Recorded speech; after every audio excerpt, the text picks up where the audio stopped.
the moment my voice played from outside my tent. While I was already speaking inside, a whole part of me just shut down. I can't remember drawing in that breath. I just remember the noise of my own words, exactly my words, cutting through the rain, soaked dark, perfectly in sync, echoing off the nylon inches from my face. And even now, that's when everything stops feeling like life and starts feeling like something else. I hit pause on my camera, not daring to reach for the zipper. There's only the sound of wet leaves and breathing. My breathing, except it's coming from 3 different places. When you've spent enough time alone out here, you get used to the sound of your own voice echoing back at you. Not like this, not with you. The tent walls barely moved, but I could feel something just on the other side. I heard it whisper my name, not shout, not call, just a soft, deliberate Caleb, exactly like my own inflection, as if I'd practiced saying my own name alone for weeks, and now it was coming back at me. If stories like this keep finding you after dark, subscribe to Horror Whisper. Some things are easier to face when you're not alone. I'm telling you now. If you ever camp solo in the Appalachian woods and you hear your own voice outside, don't answer. That's the only advice I have, because out there, your own survival instinct is their favorite weapon. If I sound exhausted, it's because I haven't really slept since that night. And if you're watching this, maybe don't do it alone. I went out there to save my channel. I'd lost most of my sponsors, lost traction. My last viral was 3 years back, which is a death sentence for a travel vlogger. I wanted something uncanny, something with teeth, something to remind people why they should care. There's a section of the Blue Ridge where the land just pushes people out, like the trees themselves are tired of company. Old mining claims, ghost houses swallowed up by moss and rot, no marked trails, just the old surveyor's tape, shredded and sun bleached, and people end up missing out there more than in other forests, even compared to the rest of Appalachia. I figured if I could pitch a real survivor's angle, urban legend meets proof of life, a little creep factor, I'd claw my way back. I packed light, camera, tent, solar bank, flare gun, the basics, and a picture of my brother. He went missing when I was 16. It's not something I talk about online, but in that picture, I look almost exactly like him. I thought, maybe, if I filmed out here, where they found his sneaker all those years ago, I'd finally have the courage to process it. That first day, nothing happened. Rain, a deer that broke a branch 10 feet from my tent, endless mud, but just after dark, there was a whistle. It sounded perfectly human, like someone trying to get my attention, exactly paced like I'd whistled for my dog growing up. I sat up, checked my motion light. Nothing. It whistled again. This time from the other side of my camp. Same tone, same rhythm. That's when the camera glitched. Quick, skipping 3 seconds. Frame stutter, then static. It pinged my anxiety, but I wrote it off. This stuff happens when batteries get cold. I didn't sleep much. When I woke up, a shoe I'd left outside was gone. Just gone. Taken, not dragged. I'm not a rookie. I checked for tracks. Nothing but deep, wet mud and 4 slashes carved into the nearest birch tree. I'd passed no other hikers. Hadn't seen another car at the turnoff lot for 12 miles. Those marks were too precise to be casual. Each one slanted upward, the spacing deliberate, a repeating pattern I'd start seeing everywhere for the next 2 days. The rain let up. I started moving toward the old mine shaft the locals warned me about. They said don't whistle near the mouth. I kept checking my GPS. It kept freezing, then resuming, and then freezing again at a weird spot. Every damn time at exactly 35 minutes elapsed. When it finally worked, time had jumped forward over 3 hours. I checked my footage. Blank static. Just that notion of having lost time. Nothing in between the jump. But when I looked at my own recent clips, there I was, talking sleepily to the lens, eyes unfocused, narrating in a voice that didn't sound like myself, sentences that trailed off into silence. Except, I don't remember recording any of it. That's not what scared me. What got me is what I filmed later, a distant silhouette, tall and narrow, half blurred by the storm, standing down the embankment. The camera auto-focused and, for 1 second, reflected dimly in its own lens. You see a man, a black outline, a little too tall. When the lightning hit, you see 2 bright reflections where eyes should be. They never blinked. The clicking started that night. A sound like a kid flicking his tongue, but with more weight. Sharp, erratic, unnatural. First outside the tent, then, after midnight, directly under me. I figured maybe it was an animal rooting, but it mimicked every movement I made. I shifted. So did it. I cleared my throat. I heard a delay, like an echo in a wrong-shaped room, when I stopped talking. It whispered another name. My brother's. Just once. The voice was mine. But it said his name like he used to when we'd play hide and seek. Half mocking, half desperate. Always in the dark. I packed up at first light. I thought I was heading toward my car, but every blazed marker I'd left, every little neon orange tie and stacked stone, moved, as if I'd made the markers myself in that direction. But they were leading away, always deeper. I started noticing more carvings, not fresh, but old, hundreds of them, in the same 4-slash pattern, sometimes overlapping, sometimes paired with weird, circular runes. Under one, I found something that made it real, a pair of torn boxer shorts, not more than a week old, wedged into a hollow tree.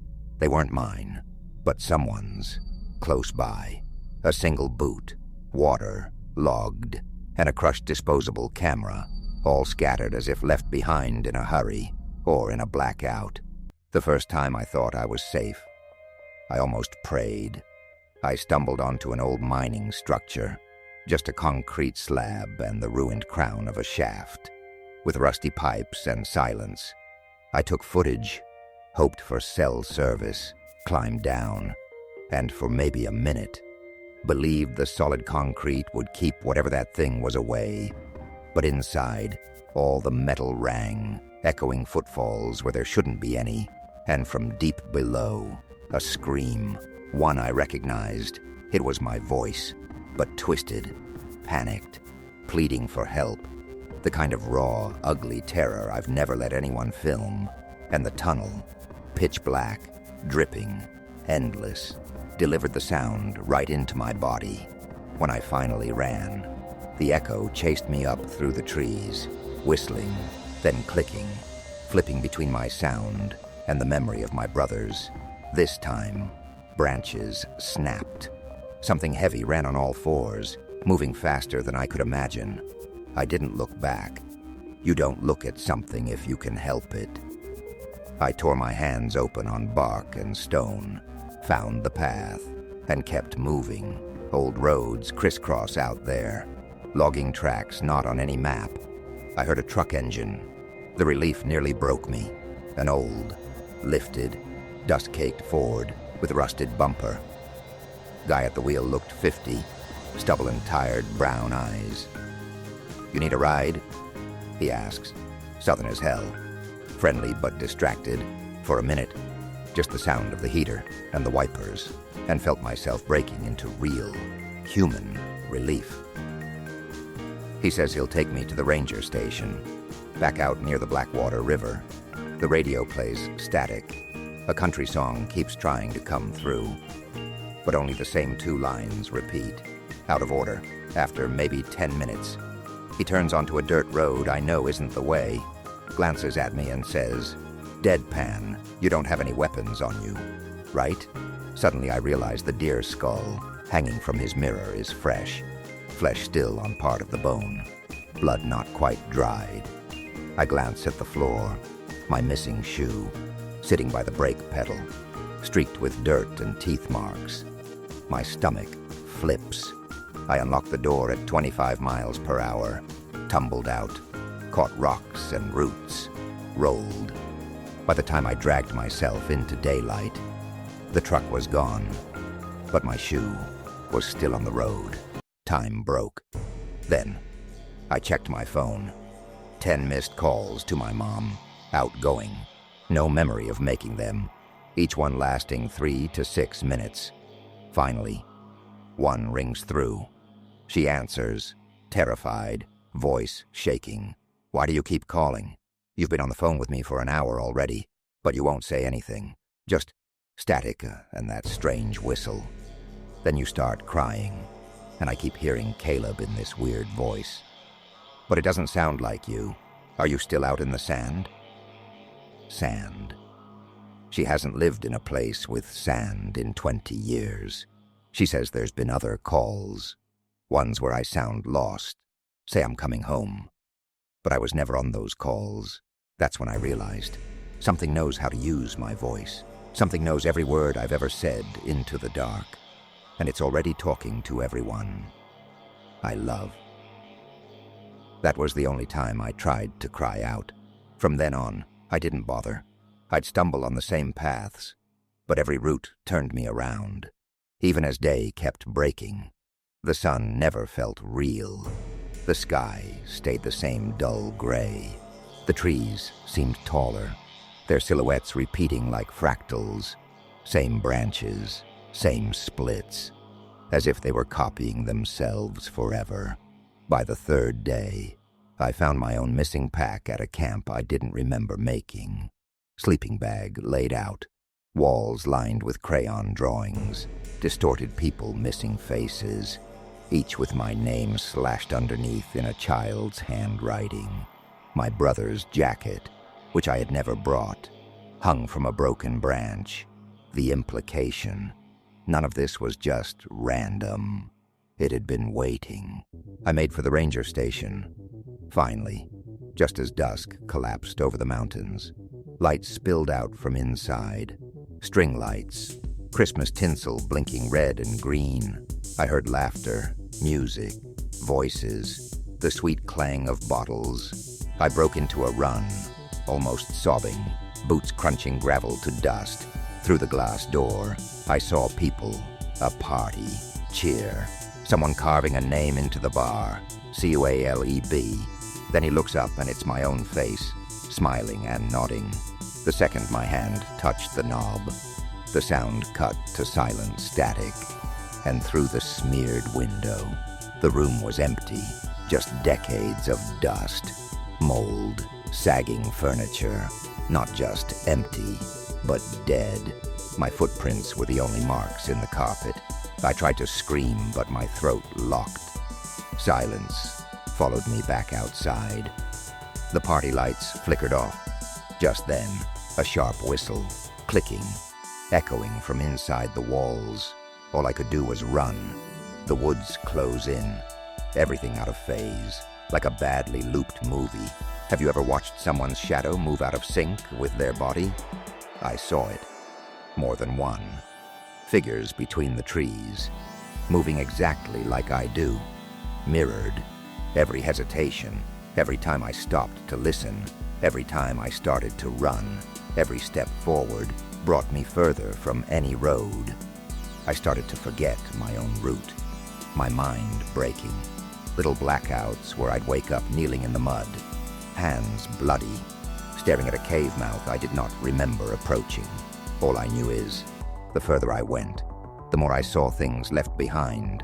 Shoes, packs, drawings, faded photos, faces scratched out, names half-carved, and worse. I found a cave.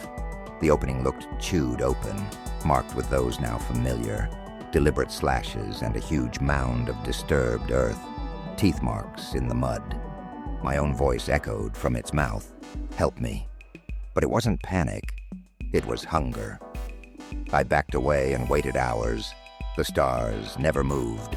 My watch clicked over to 3 in the morning, and yet the daylight kept smearing the sky, as if I'd never get another night, or the day would never actually break.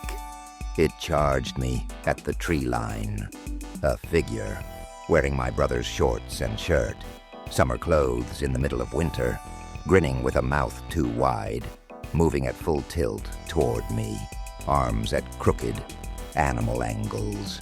No sound for the first second, but then the scream, Not human. Something crawled out behind it. Another shape, taller. No features except a blank, blinking glare. I fired the flare. Desperate, they vanished. Light swallowing shadows. The forest burning bright electric red for a second. Then nothing left but silence. The flare dying.